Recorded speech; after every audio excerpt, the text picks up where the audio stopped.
rutahizamu w'umunyarwanda Nshuti Innocent amaze gufasha ikipe ye ya Esperance Zarazis gutsinda ikipe ya Olympique d'Abidjan ikina mu ndi munyarwanda yitwa Ishimwe Anicet.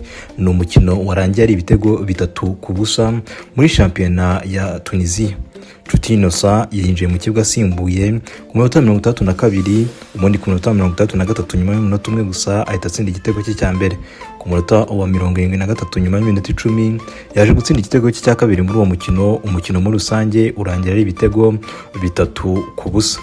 Nshuti Innocent muri shampiyona ya Tunisia amaze kugira uruhare rw'ibitego 7 kuko amaze gutsinda ibitego 5 atanga n'imipira 2 yavuyemo ibitego.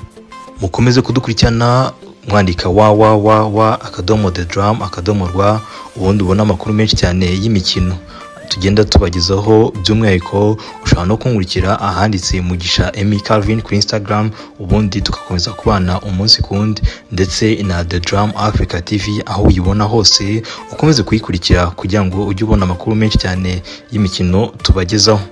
Hasta la vista.